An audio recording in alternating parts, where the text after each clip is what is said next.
On this week's episode of the Superhero Show, we'll find out who the new Spider-Man the Animated Series villain is on Neogenic Nightmare Part 13, how many episodes of this Neogenic Nightmare we have left, and if the taste buds will finally get a new show to watch other than Spider-Man. All of that and more on an all-new episode of the Superhero Show.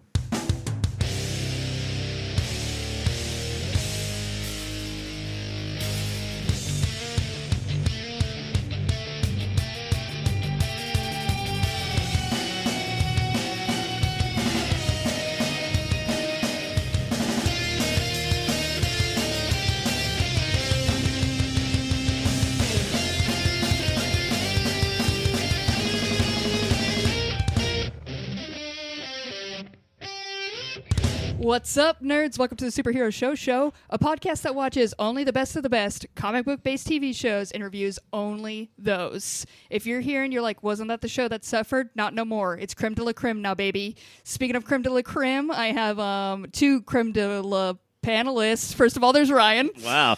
Creme de la creme intro, I will say. Thank you. 10 out of 10, does that mean? That means we're the cream of the cream?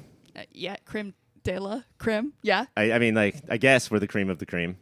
The creamiest of the cream. We're the creamiest cream in Creamtown. We're like the cream corn of cream chowder. Yeah.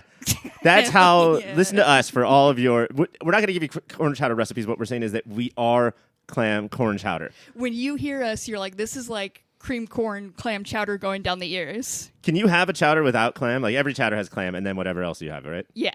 Yeah. It's automatic. Who the fuck? Was that a clam? Hi, I'm Clown. Clam. What's it like to be a clam? Y'all talking about chowder? Chowder? Chowder. Is it sad that you know you're going to have to be turned into chowder at some point? Nah, I love being creamy down your throats, humans. Ugh, every Hate that. character Mike does is like a southern meatball from Aqua Teen Hunger Force. Hey, I got one voice I can do all right. It is all right indeed. Yeah. Get out of here, Clam. I'm Mike. I'm here now. It's real rude for you just to call any southern meat person me, Ryan. Oh, I'm sorry about that. Was that your clam, Idia? Is that his name, Idia? Yeah. You nailed it. You He guessed it likes in one. clapping. He has the clap? He's got the clap. Yeah, thanks for explaining the fucking joke, Cassie. What are we here to Oh, that do? was the joke. Okay, cool. We are here to cover comic book-based TV shows and the best of those. This week, you guys, if you want to know what to watch, it's nothing new. You should go to Spider-Man the Animated Series because that's what we're covering. We're going to continue our coverage of Neogenic Nightmare, so let's go to that right now.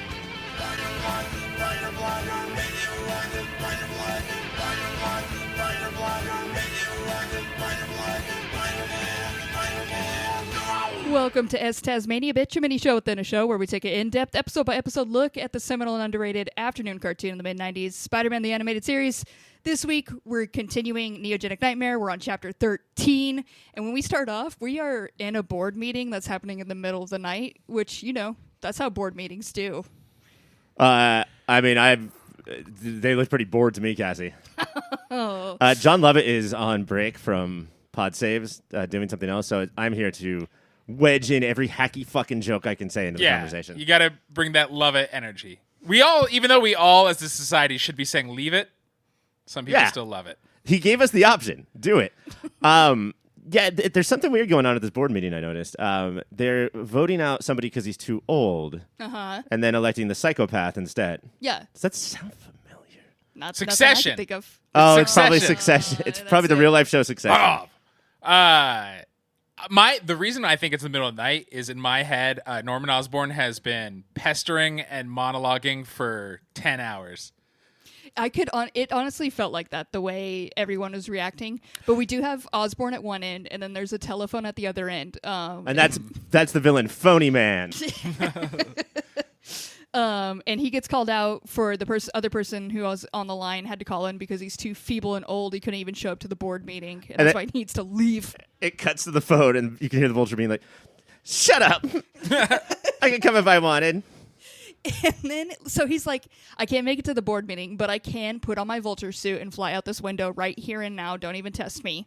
So he does do that, and he ends up going on the hunt for some young blood, and there just happened to be a rollerblader in a park. Look, and we all Spider-Man's also know at that park. in New York, 10-year-olds should not rollerblade in the middle of the night in Central Park. I don't want to victim blame, but it's the victim's fault. Absolutely on him. I mean, it's clearly made a point of how late this meeting was, and then this kid's like, I'm gonna go get fruit snacks on my rollerblades. Weird kid. Very strange kid. A real freak, you could say. But he does. The Vulture finds this kid. He's like, perfect. Look at all this youth. He's popping wheelies. That's what people do on rollerblades. And that's when we see his power is to take the life out of people. So he turns this kid into like a 90-year-old instantly. Well, he has the Benjamin tablet. Buttons him. Yeah. And Spider-Man, this is the first time we see Spider-Man failing, which he fails throughout this whole episode. He doesn't I feel like save we've this seen him kid. fail. There's no win for him in this episode. He doesn't save this kid. The Vulture also drops a tree on him. He doesn't stop the tree from falling on him. Like, he sucks in this fight. And the Vulture has the best line of all, where Spider-Man interrupts whatever the Vulture's doing, and the Vulture says, hey, this is none of your business. Yeah. As if anybody wouldn't step in and ask some questions about what is happening right now. Good sir, in polite society, we mind our own business, so maybe let me violate this child. Not like that. I'm not a creep. I just need a sweet, sweet youth. Honestly, that feels like a New York rule, like an unspoken rule that if you see something, like, just, this isn't your business. Yeah. Keep your head down and keep walking. Keep walking. Keep walking. Keep walking. Here. Pizza pie. Yeah, the only reason Spider-Man doesn't die, because the Vulture does lay the sweet line of, let's introduce you to my cutting-edge technology, which she just means his wings that are very sharp. They cut. Yeah, they cut. Then Which is a he cutting gets old remark. and flies away. And the Yeah. kid gets young again. That's not a Spider-Man win. That's a Vulture lose. Also, he flew, like, he could keep fighting. It's just he freaks out. Yeah, he does. He starts to get like a little countdown. He starts to feel old. So he dips. But that is all it needs. Like, he just flies away and Spider-Man can no longer keep up with him. So there. Well, he cuts his web. Spider-Man webs him and he just goes, nah. Nobody's ever done that before. All these bad guys, and they never had a knife on them to Nobody cut ever the had a web. Swiss Army knife just to go, no, fuck off, web. Not no more, dude. And then he realizes, even though this is brand new technology, first time he's testing out, he's like, yes, I need to absorb the energy of a full-grown adult to give myself time. Then I'm coming for Osborne. This science is insane. I didn't understand the science of young one only lasts like 10 minutes, but if I get an old guy who's like not doing well, I get like at least 30 minutes. Insane. The opposite should be true, right? Oh, absolutely. That's how kids- it works with, like, Hollywood elites when they are sucking all the blood. Like, that's clearly, this is the last 2 episodes that prove that this is clearly what this is about, is the goddamn Dems who are currently in disarray. They're always in disarray. And that's why I think we need somebody who at least is willingly and knowingly in disarray. Norman Osborn for president. Guys, if you had kick-ass armor and wings and you could fly and they were razor sharp, would you need the youth? Like, I would just go about my life. I don't understand. This whole season, this season's about a lot of things, but a lot of Many this season themes. is about old guys not wanting to give up their youth and being terribly afraid of death. But also, he's still shredded. Again, another shredded grandpa we see. Yeah. Like, abs for days on this old-ass man. This is the Lionel Luthor of the Marvel Universe. Yeah. But bald. Important Yeah, that this dude is Vulture, bald. Adrian Toomes flew, so Lionel Luthor could walk, I think is the saying. So Vulture, at this point, he steals the youth of a security guard who's in his, 30s or something, which is the proper amount of time he needs. We then cut to a ceremony that Dr. Connors is winning some science prize at. Did that guy say, ladies and gentlemen, it's Dr. Connors, let's give him a hand? Yeah, it's so rude. fucked up. Doc Connors has won the Adrian Toomes grant, and now we finally met Adrian Toomes, aka the This Vulture. fucking guy knows what it's named. So it's the Neogenic project can keep going, which means Spider-Man can keep getting his medicine, his daily dose. Sorry, it's just been what the whole season is about. Sorry. It's hard to keep track, Mike, when we've been watching this for 7 years. Again, you said there was many themes going on. Yeah. So Yeah, but this is the main thing. There's themes and then there's things. okay. Well, all And right, then fair enough. Deb walks up. I don't know why they're announcing this. This feels like real private in the lab stuff, but Connors takes this time to also say, and of all my students, I'm awarding one assistant to me, and it's Deb. And she's such a sassy shit. And she's like, could have been your Parker if you ever showed up to class, you piece of shit. How about this? Fuck you, Debbie. Eminem said it best when he said, Fuck you, why don't you Debbie." fuck off? He does. She has this brief moment of being at the highest high, and then she immediately gets crushed because this poor girl has a crush on Flash. Yeah. And Flash is with Felicia. Felicia. It's Felicia, you idiot. Why don't you watch the show? Pick It's up on only that been the fucking entire theme. season. You know what? Idiot. Fair enough. I said something slightly wrong, which is the biggest thing you could do wrong. According to me, I understand. I do deserve this. And Peter realizes she likes Flash. Yes. Yeah. Peter actually realizes one thing in this episode. And it takes him like 10 minutes. He just keeps looking back and forth at them. And after 10 minutes, he's like, does she like him? He then goes into his own little spiral where he thinks about how he lost MJ. He's got to go take some air to think about how he failed at this, and that's when Probably he talk sees, to a gargoyle or two. Yeah. He doesn't even make it to the gargoyle because that's when he sees Vulture going after Osborne. And they're like in an air museum. I don't understand where they've ended up, but there's planes. An air museum, really? Like, we could see air wherever we want. Why would we go to a museum to see it? Well, this all is around. about historical air. Oh. That's the difference. This is The air that the founding Napoleon fathers farted. breathed. It does give us a good setting for a scene because we get to see the Vulture just drop planes on motherfuckers. Yeah. So this was a good fight. He's like, I can fly, and now you're going to get hit with flight things, basically. Yeah, There's a lot he's of things really in hitting this the episode. theme hard. The theme is flight, exactly. And I think the he's themes are also the like, things. he doesn't know his name is Vulture yet. He just keeps insulting Osborne, saying, well, looks like you're the bird of prey, you fucking culture vulture. And then as he's flying, he's like, maybe we're both vultures. He's working through it.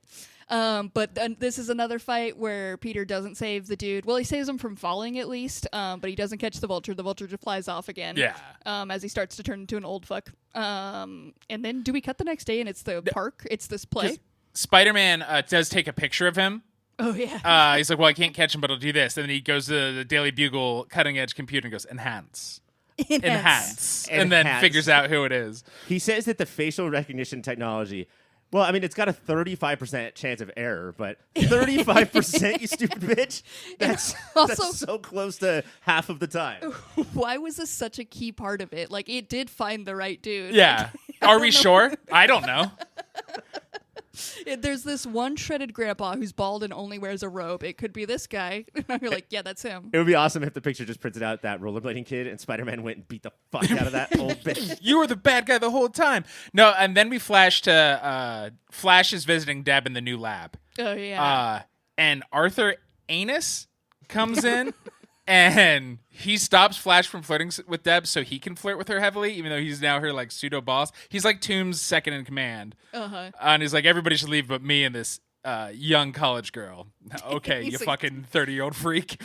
And this is when Peter is like, Peter also shows up to the lab. Yeah. And he's like, hey, you should be careful here. I think something weird is going on. And she's like, okay, you jealous freak, get the fuck out of my lab. Yeah. And kicks him and Flash out. Peter then informs Flash that Deb does like him. And he's like, oh my God, I can get a hottie like that. And you're like, yeah, bro, somehow you can. No, at first, and this is like made me feel for Flash. He's like, but I'm so stupid. Why would smart, pretty Deb like me? Well, I mean, if you want to sound less stupid, stop calling people smart, pretty Deb. Then we get, is this when Connors is giving Vulture like his speech on neogenic whatever? Yeah, he goes in his weird Egyptian-themed elevator. Yeah. To get, because anybody who's sort of into the tablet starts to have to redecorate their whole fucking crime office. It becomes their personality. Everybody looks like they work at the Luxor in Vegas. It's a good vibe. And then Toombs is just sitting in the dark, and yeah, Connors is telling what's going on, and then Toombs randomly interrupts him to bring up Osborne and how he'll kill them all, and Connors is like, Whoa. what? I don't think we're at that level yet, buddy. I know I'm the lizard sometimes, but chill out. He then puts like, you know, the little circle on a remote that has like the little arrows all around it. Yeah. He puts that on his forehead, and that why you makes it never where do he that. can't move. Yeah, it's a so neural neutralizer, of course. of course. So Connors can now no longer move, and he takes his youth, and then goes to take. Is this when he goes after Harry? He decides. Yeah, to go because after as he Osborn? says, thanks to my corporate spies, I know where Harry Osborne is, and I'll go kidnap him. These are good corporate spies. They're worth every penny. And he is, of course, at MJ's performance of like Shakespeare in the Park or some fuck. I don't know what this I was. mean, Some fuck.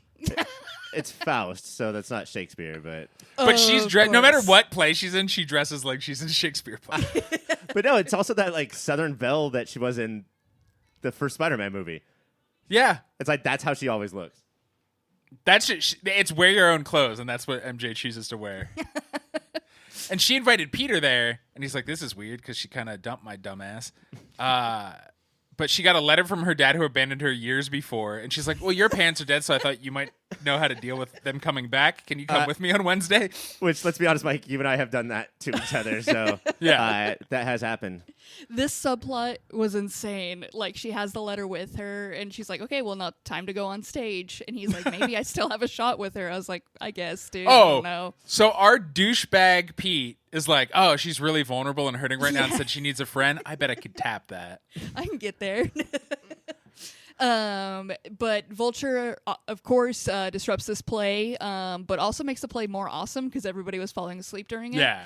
So it's totally fine that he interrupts. He kidnaps Henry. Henry or Harry? It Harry. doesn't matter. Harry. It matters. They're different people. They're different names. I don't think so. It doesn't fully matter.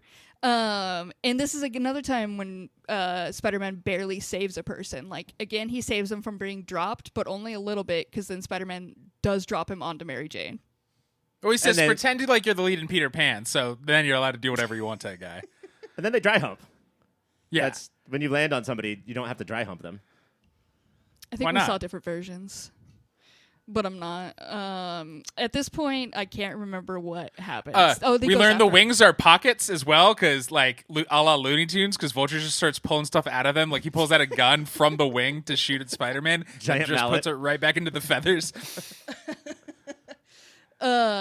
We then go back to the lab, and Deb calls Peter to let him know that, like, hey, there is some weird stuff going on. I just saw a bird Yeah. dude like fly into the office. Is this what you're trying to warn me about? Is this maybe what you were talking about? And while this happens, while she's on the phone, the Vulture takes her youth so he can be a smart little girl. And Peter is on the phone, so he hears this, goes to over there, runs into Flash, who is trying to hit it, you could say. Yeah. Everybody's trying to hit it. Everyone is trying to hit it. And he tells, this is when Flash is like, great, I get to team up with Spider-Man again. This is the best day of my life. And Spider-Man tells him to go, but it's not the type of guy Flash is. He's going to stay. And run around. And run around. Run fast. right around. Or wait for Spider-Man to take out the lasers in the Egyptian hallway. And then calmly walk to the elevator. One of the rules of this show in all cartoons is it doesn't matter what your theme is or your thing is, just get a laser gun as well. Get a laser gun as buildings well. shoot lasers, people shoot lasers. And these are lasers that they will kill a person, but they will not damage walls or ceilings at all. They will just bounce off them a la pinball. And Spider-Man has to use math to figure out where to have them aim to hurt them again. Man, he's a dork. He's the dweebiest dude. Like, you're going to use math right now? At this time, at a time of lasers. Just jump kick the laser back at the person. Idiot did. He then goes into the Vulture's office and takes the little, what was the thing? The remote control off of, what's it called? Neuralizer? Of course, yeah. He takes that off of, I just want to make him. Have you met my lawyer, Neuralizer? He's a great guy. He basically saves Connors. And then he leaves. Flash finds Dab. Yeah, she's just crying in a mirror because she's He old as hell. made me old! The way that this episode treats old people, I thought it was directed by Ari Aster. Mike got that one and he liked it. Yeah, I just need one of It did. these. It was That's all good. that matters. But it's fine that she's old because the Flash is weirdly into it. Yeah. He's down. He was Flash has got 20 his years thing. ahead of porn time. Porn time. Porn time. No porn time. All right, check my to-do list. Ooh, porn time. But she does also get her youth back right at that moment, so everything ends up being fine. Then we get Vulture taking Flash's youth, trying to, but Spider-Man actually stops that. And they have another fight in the Air Museum, which apparently is just this dude's office. Yeah, it's just there's an air museum next to everywhere he is. That's part That's of his New York, purpose. baby. That's New York. And Spider-Man actually tackles him in this one, and that's when Vulture's like, this isn't going well. So he sets a self-destruct bomb. Yeah. And is like, we're both going down, bro. This is what's up now. But I don't know. He just says, I don't remember what happened here. Well, there's a bomb like in the plane museum, and then they escape. But Flash saves Spider-Man, who then saves Flash, and then Vulture tackles Spider-Man, and he says, "The night is young, and so am I," and starts to drain Spider-Man. But after he drains him, he's like, "I wonder who this guy is. Oh, it's some old guy." Yeah. You're an idiot, Vulture. Look before you take. Not that he would know who the fuck Peter Parker is. Nobody ever would know. But It's still, just some kid. take the mask off before you turn him old. Stupid. But this is where the episode ends. We get a to be continued because, again, this is part of the series. It's all leading into one of another. Should we do awards next week? Save Sure. it. Yeah, let's do awards for this and the final episode of Neogenic Nightmare, both next week. All right, we're out of time for that. I have a little bit of time to talk about a website, though. Ryan, you got any website ideas you've been working on? Well, of course. I have a website that will send you a special kind of mirror that if anybody ever tries to make you old, then you put the mirror up and it makes them old instead. Double old. Double old, which is young. It makes them young. Double old is young. Yeah. You know what? This science is just beyond me, and so is this website. So I'm going to send you to my friends, cybersprout.net, because they understand science and they understand websites. They offer premium hosting that's specifically built for WordPress. They collaborate with you. They work hand in hand. They'll migrate your website for free. They do everything about websites. Just go to them for your websites. It's just websites, guys. Just go to it. Websites, heard of it? Cybersprout has. So visit cybersprout.net to get started. We've heard of websites. The cybersprout.net story. It's always been .net. God damn it. Ryan. We also have another website. Mike, can you tell the people about that? Popfilter.co is where you can go for all our shit. Popfilter.co/Amazon. Bookmark that. That's how you shop now. It helps us out while you're still getting whatever dumb thing you think you need in 2 hours. Whatever that is, you idiot. We also, we didn't talk about Dead Boy Detectives, but I think it's still out. It is the finale hit this week. If you want to hear all about it because we refuse to cover it, head over to our friends at TV Podcast Industries. They are covering it every week. So go to TV Podcast Industries for the Dead Boy Detectives finale. There's also another show you should check out. It's called Movie of the Year. And this week, what are you guys covering, Mike? Well, this most recent week, Ghostbusters. Lit. And then I believe this coming week is Indiana Jones and the Temple of Doom. And Ghostbusters with Connor Kilpatrick of iFanboy. Temple of Doom is with one Melinda Clark and CG from so rad. A little podcast called Beyond the OC. Ever heard of it? We are also on social media. We're at Your Pop Filter on Instagram. We also got an email. It's contact@popfilter.co. Send any questions, comments, or concerns you have over there. Next week, we are going to be talking about Spider-Man again, and it's going to be a banger. So join us. We'll also be dealing with the awards. But that is it for this episode for Mike. I'm Ryan. For Ryan, I'm Mike. For me, I'm Mia. Bye, everyone.